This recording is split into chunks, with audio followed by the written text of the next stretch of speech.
یہ ہے Christmas tree, ایک سجا ہوا ٹری۔ کرسمس فیسٹیول کے ٹائم 24 دسمبر کو لوگ اپنے گھروں میں اس ٹری کو سجاتے ہیں، لائٹس، چاکلیٹس اور گفٹ وغیرہ سے۔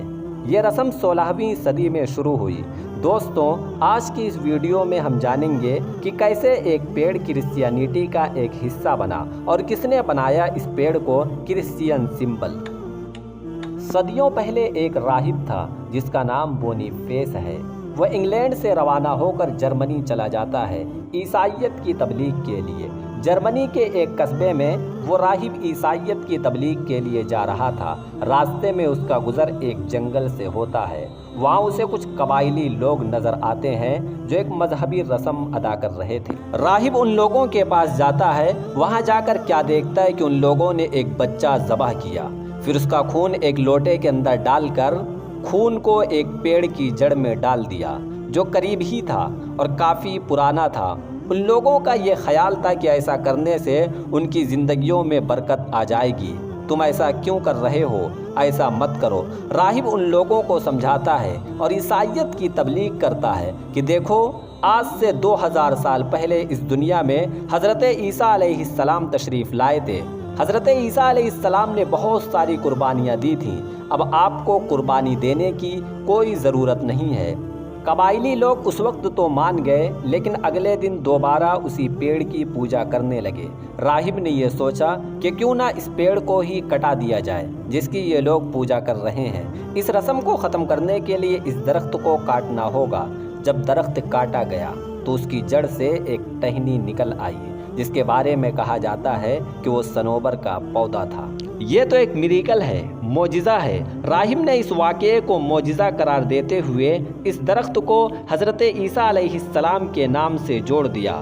راہب نے ان پجاریوں کو بتایا کہ یہ ٹہنی ایک نئی امید اور خوشی کی نشانی ہے، کیونکہ آپ لوگوں نے بری رسم چھوڑ دی ہے۔ اور اسی وقت سے صنوبر کے درختوں کو سجایا جاتا ہے اور صنوبر کے درختوں کو کرسمس فیسٹیول کا ایک حصہ بنا دیا گیا اور ان پیڑوں کو کرسمس ٹری کا نام دیا گیا اور یہ پیڑ ایک کرسچین سمبل بن گئے۔ پیڑ پجاریوں کی اس رسم کو کرسچینٹی نے تھوڑا سا بدل کر اپنا لیا 16ویں سینچری میں، اور 100 سال بعد 17ویں صدی میں یہ رسم ایک دھارمک روپ دھار کر پورے یورپ میں پھیل گئی۔ امریکہ میں یہ رسم 20 دسمبر 1821 میں آئی۔ جرمنی اور اس کے پڑوسی ملکوں میں اس درخت کو اونچی جگہ پر رکھتے تھے اور اس کو رنگین کاغذوں، گھنٹیوں، چھوٹے کھلونے، کھانے پینے کی چیزوں اور موم بتیوں سے سجاتے تھے۔ جب لوگ دوسرے ملکوں کی طرف ہجرت کر کے جاتے تو درخت سجانے کی یہ رسم اپنے ساتھ لے کر جاتے۔ وہاں پہنچ کر بھی اس رسم کو کرتے ہر سال، تو وہاں کے جو لوکل لوگ تھے اس نئی چیز کو اپنا لیتے۔ 1847 کو ملکہ وکٹوریہ کا ہسبینڈ جرمنی گیا۔ اس نے پہلی مرتبہ لوگوں کو کرسمس ٹری بناتے اور سجاتے دیکھا۔ اسے یہ رسم اچھی لگی۔ واپسی پر اپنے ساتھ ایک ٹری لے آیا، ملکہ کو دکھایا۔ ملکہ کو بھی یہ ٹری بہت اچھی لگی۔ یوں 1848 میں سرکاری طور پر لندن میں پہلی بار کرسمس ٹری بنوایا گیا۔ یہ ایک بہت بڑا کرسمس ٹری تھا جو شاہی محل کے باہر بنایا گیا تھا اور وہیں پر رکھا ہوا تھا۔ 25 دسمبر 1848 کو لاکھوں لوگ یہ سجا ہوا پیڑ دیکھنے کے لیے لندن آئے اور اسے دیکھ کر گھنٹوں تالیاں بجاتے رہے۔ شروعاتی دنوں میں ٹری کو سجانے کے لیے ہاتھ سے بنا ہوا سامان یوز ہوتا تھا۔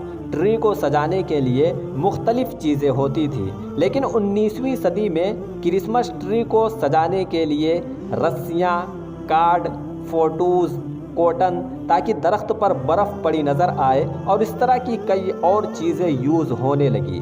گفٹ، چاکلیٹس اور ٹافیاں اس پر لٹکائی جاتی ہیں۔ کرسمس ٹری کرسمس فیسٹیول سے ہٹ کے کوئی الگ تہوار نہیں ہے۔ جیسا کہ مسلمانوں میں شیعہ 10 محرم سے ایک دن پہلے کسی اونچی جگہ پر ایک تعزیہ رکھ دیتے ہیں، اسی طرح عیسائی حضرات کا یہ خیال ہے کہ 25 دسمبر حضرت عیسیٰ علیہ السلام کی ڈیٹ آف برتھ ہے۔ اس سے ایک دن پہلے